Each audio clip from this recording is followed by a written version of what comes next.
लेकिन अब आपको दूसरी तस्वीर मेरठ से हम दिखाते हैं। मेरठ में उस इलाके की जहां पर सरकारी सुविधाएं नदारद हैं और इस इलाके की सड़कों पर गंदगी और अवैध रोड़ी डस्ट और ईंट के कारोबार से लोग परेशान हैं।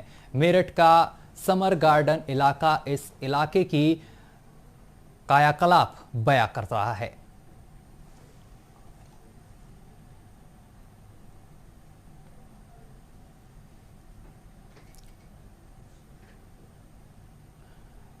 तो नगर निगम अधिकारी सो रहे हैं चैन की नींद और यहां पर किसी भी तरीके का कोई कार्रवाई नहीं हो रही है। नगर निगम के अधिकारी उठा रहे हैं मुफ्त वेतन, काम के नाम पर सिर्फ विधायक सांसद के दावे फेल, तस्वीरों में हकीकत।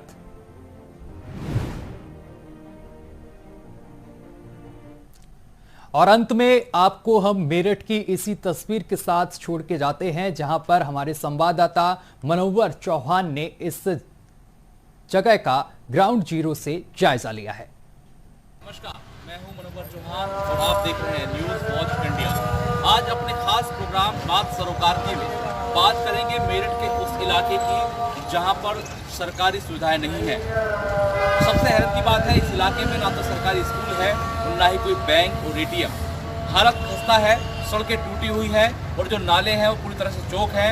ज़्यादातर इलाकों में नाले की और निकासी जो कह सकते हैं उसकी व्यवस्था नहीं है, जिसके चलते इलाके में पानी भरा रहता है।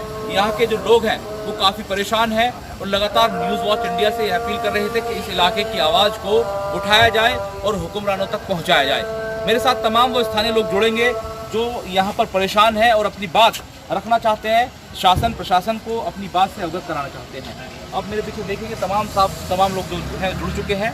हालांकि इस इलाके की अगर मैं बात करूं तो मेरठ की दक्षिण विधानसभा सीट का इलाका है, समर गार्डन को कहते हैं और समर गार्डन मेरठ में मशहूर है जहां कोई भी सरकारी सुविधा नहीं है। हालांकि इस कॉलोनी के अंदर बड़ी बड़ी सीवर लाइनें डाल दी गई हैं लेकिन अभी तक चालू नहीं हो पाए, जिसके चलते यह इलाका नरकीय रहता है और यहाँ के इलाके के लोग नरकीय जिंदगी जीने को मजबूर है। मेरे साथ जुड़ेंगे यहाँ के स्थानीय लोग हैं, व्यापारी भी हैं और इनसे मैं बात करता हूँ। सब आप लगातार ये बात उठा रहे थे कि यहाँ की आवाज़ उठाई जाए, बताया जाए। यहाँ ऐसे क्या समस्या आपको आन पड़ी है जो आपने न्यूज़ वॉच इंडिया को याद किया? असल में ऐसा है कि यहाँ पर समस्या इतनी ज़्यादा है कि किसी भी तरह से देख लें आप, यहाँ पे नाले या पानी की कोई निकासी नहीं है। फिर यहाँ पर दूसरा कोई सरकारी बैंक नहीं, कोई सरकारी स्कूल नहीं, मतलब कोई भी सरकारी सुविधा के नाम पर यहाँ पर कोई चीज़ नहीं है। यहाँ जितना निकलना, अभी बरसात का मौसम आने वाला है, यहाँ इतनी सड़कें दिखाई दे रही, ये भी नहीं दिखाई देगी। आने वाले टाइम ऐसा हो जाएगा कि यहाँ पे पानी इतना भर जाएगा कि घरों के अंदर भी पहुँच जाएगा पानी। तो सरकार से हमारी यही मांग थी कि यहाँ पर भी इतना ध्यान दें, यहाँ की सड़कें भी बनाएं, क्योंकि हमारे हाउस टैक्स इतने ज़्यादा लगा दिए हैं कि शायद ही आबू लैन या बेगम पुल पे भी ना लगे हों। तो कितने हाउस टैक्स आपके आ रहे हैं? हाउस टैक्स तो यहाँ पे किसी के 2 लाख 3 लाख 4 लाख के हिसाब से हैं, मतलब ये के 400 500 या 300 400 रुपये नहीं, लाखों के हिसाब से हाउस टैक्स आ रहे हैं। कितने समय का है ये? 3 साल 4 साल के हैं। तो इतना सब हाउस टैक्स आ रहा है, आपने कहीं शिकायत की कि हाउस टैक्स आ रहा है इलाके में, सरकारी फैसिलिटीज तो हैं? शिकायत की है, वहाँ पर नगर निगम भी गए हैं, काफ़ी टाइम से जाते रहे हैं, कई साल हो चुके हैं, पर कोई सुनवाई नहीं होती है, सिर्फ कागजी कार्रवाई है और इसके अलावा कुछ नहीं है। अच्छा, मैं यहाँ पर आया हूँ, देखने में आ रहा है यहाँ पर जो मटेरियल का काम है बहुत ज़्यादा है। एनजीटी के साफ आदेश है, मटेरियल काम करने के लिए कुछ मानक होते हैं और मटेरियल का काम करने से पोल्यूशन जो है, प्रदूषण जो है ख़राब होता है। तो यहाँ की जो आबो हवा है उसमें कण है और फैलों में जाती है, लोगों को परेशानी भी होती है और इस परेशानी से लोग दो चार हो रहे हैं। ट्रकों का भी यहाँ पर कहते हैं बहुत ज़्यादा आवागमन है, तो ऐसे में स्थानीय लोगों को कितनी दिक्कतें होती हैं? दिक्कत कितनी हो रही है सर कि एक मैं स्मोकिंग करता हूँ, इतनी मुझे स्मोकिंग से भी दिक्कत नहीं है जितना कि धूल मट्टी इतनी ज़्यादा है कि आदमी 5 मिनट अगर रोड पे बैठ जाए कुर्सी लेके तो 2 घंटे के बाद उसके घर वाले उसको पहचानने के नहीं है कि ये आदमी वही है कि दूसरा है। अच्छा। इतना प्रदूषण जो है धूल मट्टी का है और यहाँ पे जो खरंजे बनाए गए हैं उसके ऊपर इतनी मट्टी डाल दी गई है कि खरंजे जो है जहाँ खड्डे थे या इस तरीके से नए खरंजे हो गई तो खड्डे बिछा के एक्सपायर कर दिए गए हैं और उसकी धूल मट्टी जो गाड़ी पे वाहन चलते हैं वो सारी धूल मट्टी घरों में घुसती है और बच्चों को भी, बूढ़ों को भी और जवानों को भी, सबको बहुत बड़ी प्रॉब्लम है। अच्छा, एक चीज़ मैं देख रहा हूँ, जहाँ की मेन रोड है वो काफ़ी ऊंची बना दी गई है, जो बस्ती वाली रोड है, जैसे ये है, दिखाएं कैमरामैन से कहूँ, वो बहुत नीची है, तो इस वजह से भी यहाँ पानी का जो कह सकते हैं निकासी नहीं हो पा रही है, दिक्कतें हैं, स्थानीय लोगों को परेशानी है। तो ऐसे क्या लगता है आपको, क्या अनदेखी की गई है इस इलाके की? सर अनदेखी तो हमेशा ये यहाँ पर होती रहती है, क्योंकि वजह क्या है, अभी कोई आदमी आवाज़ उठाने को जो तैयार होता है, उसके ऊपर क्या होता है, नहीं तुम्हें क्या जरूरत है, तुम्हें जब हम यहाँ स्थानीय लोग हैं, हमें परेशानी है तो हम आवाज़ उठाने की जरूरत हमें ही है। अब सर अभी रोडी डस्ट या इतना धूल मट्टी प्रदूषण है, अभी कोई शिकायत करे तो आदमी एमडी वाले आते हैं और 2 दिन में वो साफ करके जाते हैं। उसके बाद वो क्या करते हैं, कैसे करते हैं, क्या एडजस्ट करते हैं, फिर वो रोडी डस्ट ये सब वहीं की वहीं रहती है। तो शिकायत करने के बावजूद भी जब यहाँ इतनी रोडी डस्ट या सब जो इतना प्रदूषण फैला हुआ है, तो हमारी ये समझ में नहीं आता ये जानबूझ के एमडी वाले करवा रहे हैं या खुद कर रहे हैं। तो सर हमारी यही समस्या है आपके चैनल के माध्यम से कि सर हमारी ये जो परेशानी है इसे दूर करी जाए। अच्छा मुझे एक चीज़ बताइए, आप आगे यहाँ की जो बच्ची हैं, बच्चे हैं, बच्चियाँ हैं, वो कहाँ पढ़ने जाते हैं? क्योंकि बताया गया है कि हमें सरकारी स्कूल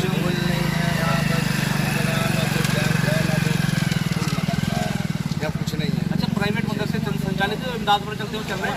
चल रहे हैं, कुछ नहीं यहाँ कहाँ चल रहे हैं। मैंने सुना 2-4 मदरसे आस-पास हैं, वहीं पर बच्चे पढ़ रहे हैं। छोटे छोटे मदरसे हैं जो यहीं से लोग बाग अपना चंदा करके वो बच्चों को पढ़ाते हैं, उसमें भी कोई सरकारी सुविधा या ऐसा कुछ नहीं है, वो है।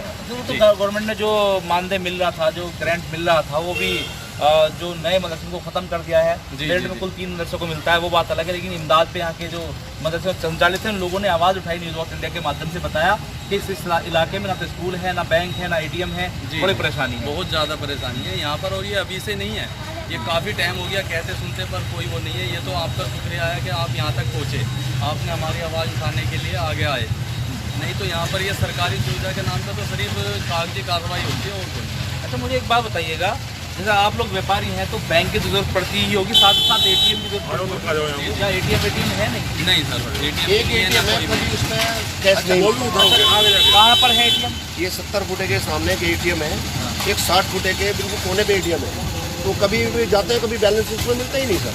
अब वो ATM होना ना होना हमारे लिए कुछ ऐसा नहीं है कि ATM है और जब कैश नहीं मिलता तो क्या करेंगे। अच्छा कहाँ जाना पड़ता है फिर पैसे निकालने के लिए? या शास्त्र नगर में जाना पड़ता है या हड़चुंगी पे जाना पड़ता है, काफ़ी दूर पड़ता है। जी काफ़ी दूर पड़ता है। अच्छा मुझे एक बात बताइए, ये इलाका इतना बड़ा है, 60-70 फुट के जो रास्ते बना दिए गए हैं, बावजूद इसके यहाँ पर ना तो सरकारी फैसिलिटीज है, ना कोई नेता ध्यान दे रहा है, ना कोई प्रशासन का अधिकारी ध्यान दे रहा है। यहाँ तक सब जो है वोट के लिए आते हैं, रास्तों के लिए और नालों के लिए है, कोई नहीं आता, ना कोई बैंक है, ना कोई ATM है। यहाँ लोग बाग जो है बस वोट मांगना आ जाते हैं, कोई काम के लिए नहीं आते, बस सरकारी कागज भरे चले जाते हैं। तो हम तो ये सोचते हैं सरकार या बैंक भी खोले, स्कूल भी खोले, या प्राइवेट स्कूल है, मुँह मांगे फीस ले लें, गरीब आदमी बच्चा नहीं पढ़ा सकता। अच्छा मैं जो भारतीय जनता पार्टी के नेता हैं, सरकार से अटैच हैं, उनसे हमारी बात उन्होंने कहा कि क्यों ना जिलाधिकारी के माध्यम से आप लोग ज्ञापन दीजिएगा कि यहाँ पर ये चीज़ें नहीं है। दिया कभी आपने? दिया है, कई बार दिया है। लोग बाग यहाँ देख के चले जाते हैं, आ जाइए आगे, सर्वे करके चले जाते हैं, फिर दोबारा काम नहीं हो पाता। अच्छा तो ये बताइए, आप बता रहे हैं कि आपने ज्ञापन दिए, किस किस को ज्ञापन दिया? नगर निगम में भी गए थे, DM साहब के यहाँ पे भी गए थे, काफ़ी टाइम हो गया गए हुए, पर उन पर कोई सुनवाई नहीं होती है। सफाई के लिए हम जैसे गए थे तो महीने 2 महीने में एक गाड़ी कभी आती है, बीच से साफ करके चले जाती है। नाला कभी भी आज तक पूरा एक सिरे से लेकर दूसरे सिरे तक सफाई नहीं हुई। यहाँ की समस्याओं को बताया? जी। अच्छा तो कोई समस्या तो सब ये आप देख सकते हो, पूरा देखो कहाँ पर डाल के गए हुए हैं, या नाली अच्छा है। एक बार दिखा दीजिए प्लॉट जो है यहाँ पर, नगर निगम के लोगों ने कहें या फिर यूँ कहें किसी ने यहाँ पर कूड़ा डाल दिया है और ये लोग इसकी शिकायत कर रहे हैं, लेकिन नगर निगम के जो सफाई कर्मचारी हैं वो अभी भी इस कूड़े को यहाँ से नहीं हटा रहे हैं। गली में डाला और हुआ है, गलियों में भी ये हालात हैं, गली टूटी हुई है, डाला हुआ है, नालियाँ हैं। हालांकि मैं लगातार लोगों से इसलिए बात कर रहा हूँ कि वो तमाम चीज़ें वो निकल कर आ जाएँ जो यहाँ के स्थानीय लोगों की परेशानी है। अच्छा आप भी व्यापारी वर्ग से आते हैं, बैंक नहीं है, ATM नहीं है, व्यवस्थाएं नहीं है, तो फिर क्या लगता है आपको, आपके व्यापार पर फर्क पड़ता है? सारे फर्क है। इस व्यापार में वो बंद पड़े, जाकर देखो आप दुकान पे हमारे सब बंद पड़ा है, कोई काम ही नहीं है, कस्टमर ही नहीं है। और सबसे बड़ी बात एक और है, शाम को देखो, अक्सर आप लोग तो दिन है, शाम को देखो, शाम को आप 7 बजे के बाद देखोगे अंधेरा होने के बाद, तो इस रोड का सकता है कोहरा हो रहा हो, इतनी धूल, इतनी मट्टी है, इतनी डस्ट है। 60-70 फुट के रोड है, केवल खंज लगाकर छोड़ दिया, जी काली जो कहते हैं सड़क क्यों नहीं हो पाई, क्या वजह रही? वो तो बोल नहीं, आप अपनी बात रखिए, स्थानीय विधायक हैं, स्थानीय विधायक लोग हैं। जो यहाँ के विधायक हैं उनके पास अगर कभी हम लोग जाते हैं ना अपनी शिकायत लेके, तो वही कहते हैं हम तो तुमसे वोट मांगने गए थे, जिसको वोट दी उससे आपको किसने कहा है? आप गए कभी? आपको कहा है ये बात कही गई आपको? ये बात सुनी सुनाई बात है? नहीं कही है ये बात। अच्छा, कौन से विधायक आप? बीजेपी के विधायक हैं। अच्छा, नाम याद है? नहीं, नाम याद नहीं है। यहाँ के विधायक पिछली बार भी सोमेंद्र तोमर थे, इस बार भी सोमेंद्र तोमर है, और मुझे पूरा यकीन है कि अगर आप वहाँ जाएंगे तो ये बात तो कम से कम नहीं होगी। लेकिन अगर आपकी बात नहीं सुनी जाएगी तो हमें बताइएगा, हम भी उनसे ये पूछेंगे कि यहाँ के स्थानीय लोग आपके पास आए। नहीं, यहाँ कोई सुनवाई नहीं है किसी भी तरह की, आज तक किसी विधायक ने आके ही नहीं देखा यहाँ पे। 2 बार आज तक शहर का नाम लेकर और चौंकता है कि कौन सा शहर है, आते हैं, वो नहीं आए कभी वोट मांगने के, मगर उनके भैया उनकी टीम का आदमी वो आते हैं हर बार। अच्छा, तो देखिए यहाँ लोगों से बीच में लगा पूरा। अच्छा, भी जो लगा हुआ है आप एक बात बताइए, इन्हीं गाँव में आप चले जाइए, जो पुलिया टूट गई वो टूट गई। अच्छा, जो यहाँ पानी भर रहा है, इससे पल्ले वाले पे इससे भी ज्यादा भर रहा है, मेंटेनेंस का काम नहीं होता। नहीं होता। अच्छा, मुझे एक बात बताइए, आप बता रहे थे यहाँ मैंने सुना है कि जगह जगह सड़कों में सीवर लाइन के गड्ढे खोदे जा रहे हैं। जी। अभी कुछ रोज पहले एक बच्चे की उसमें गिरकर मौत हुई। जी।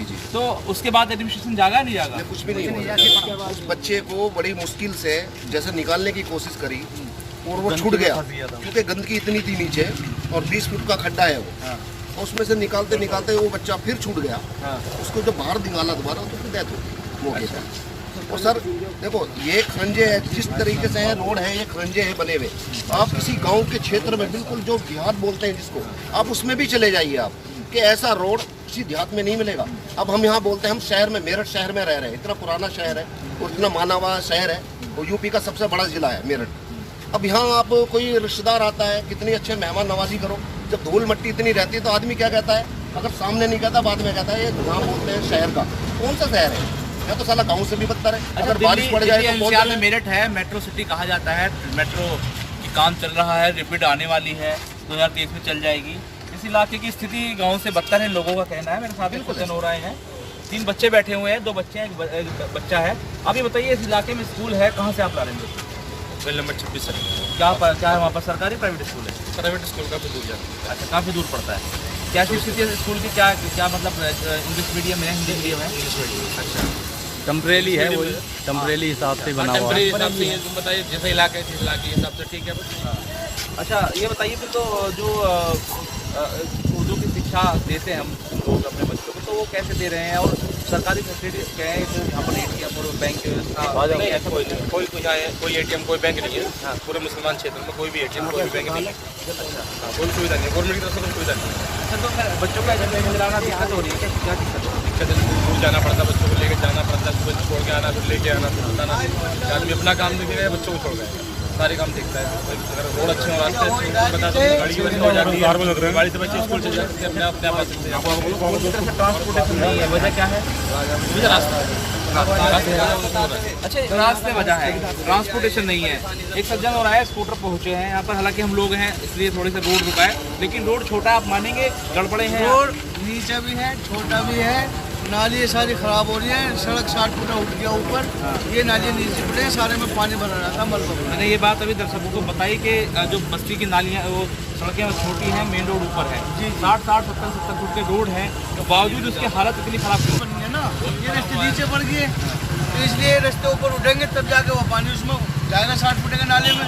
तो निकासी की व्यवस्था सही नहीं हो रही है? बिल्कुल नहीं हो रही, यहाँ सारे में भरा रहता है, बहुत बुरी हालत होती है, बहुत बुरी स्थिति है रास्ते की। ऊपर मांग है आपकी, आप क्या मांग करेंगे? ये करेंगे जी, हमारे रास्ते बनवा दिए जाओ, बस ये नाली ऊपर उठा के सही करके बनवा दिए जाओ। बैंक और एटीएम की सरकारी स्कूलों में कोई व्यवस्था है ही नहीं, कोई भी नहीं है, ना बैंक है, ना कोई सरकारी स्कूल है, ना कुछ है, सब लोग परेशान है। और सारे शहर में पूरा खाली डावर है, यहाँ पे कुछ भी नहीं है।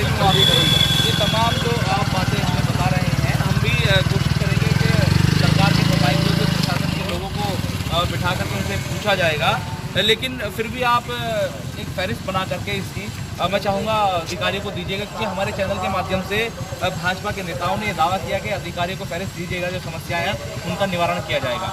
इस पर आप अब इस पर अगर जो ऐसी बात है, हम दोबारा से जाके अपना ये जितनी भी समस्या हैं वो लेके जाएंगे, जिन जिन के आप पास कह रहे हैं उनके पास भी और अधिकारियों के पास भी। क्योंकि हम फिर पूछ सकते हैं ना कि जो आपने कहा था एक फहरिस्त बना करके एडमिनिस्ट्रेशन को दीजिएगा, अगर उस पर काम नहीं होगा तो हम उन्हीं प्रवक्ताओं को दोबारा बिठा करके पूछ सकते हैं कि ऐसा किया गया लेकिन अभी तक कार्रवाई नहीं हुई। इसलिए मैं चाहता हूँ ठीक है, आप जो है कह रहे हैं पार्षदों को भी बताया गया, पार्षदों को 100 दफ़े बुला लिया। साहब के पास भी पहुँचाएंगे, डीएम साहब के भी और नगर निगम में भी। कौन है यहाँ के पार्षद, कौन है? ये पार्षद है। तो फिर क्या दिक्कत क्या है, सुनते नहीं है?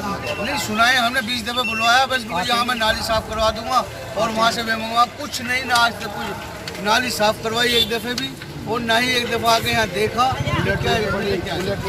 सारी पुलिया टूटी पड़ी है, आगे पुलिया टूटी पड़ी है, कोई व्यवस्था पानी नहीं करने तो की। ये तो आपके हाथ की बात है, पार्षद तो आप ही बनाते हैं, फिर ऐसे व्यक्ति को पार्षद क्यों बनाते हैं जो सुनता नहीं है? अब क्या करें हम, अब एक दफ़ा बन गया तो क्या करें, मजबूरी है। कहते हैं कि भाजपा काम ही नहीं करा रही है मुसलमान क्षेत्रों में। भाजपा को बदनाम कर रहे हैं, फंड तो रिलीज होता है।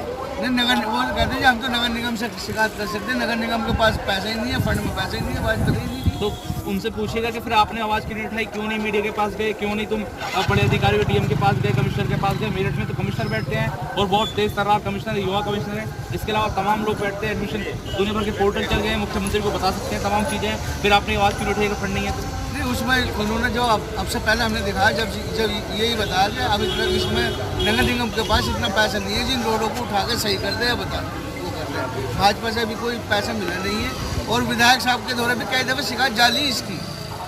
अच्छा, एक चीज़ ये देखने को आती है कि अगर किसी को काम नहीं कराना तो एक बहाना है, फंड नहीं है। भाजपा काम नहीं करने देना चाहती, दिल्ली से लेकर उत्तर प्रदेश के नेताओं तक की यही बात है। लेकिन जब ग्राउंड जीरो पर आते हैं तो मालूम चलता है कि जो फंड था वो रिलीज़ हुआ लेकिन वो कारगर साबित नहीं हुआ, वो कहीं नहीं लगा।